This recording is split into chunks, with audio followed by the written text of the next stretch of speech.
No time to manage your team? Yan anak ang reklamo ng mga mentees ko. Dumadami ang orders, dumadami ang mga emails na dapat sagutin, dumadami din ang mga problema sa business. Hindi naman nadadagdagan ng number of hours in a day. Yan ang symptom ng isang magandang problema, ang growing pains ng business mo. And as a leader of your business, ikaw and only you can do something about these growing pains.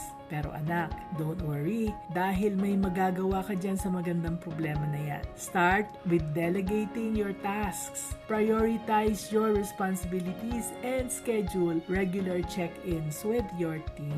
Ginagawa mo ba yan? Nako, remember, delegating is not abdicating ha. Hindi basta iwanan ng work sa ibang tao, may process ang delegation. Next, gumamit tayo ng technology para mabawasan ang meetings at misunderstandings. I-streamline ang reporting at communication kapag automated na ang ating mga tasks. Huwag matakot na magtanong or magpatulong sa inyong mga team members. Mas magaling sila sa atin kung minsan.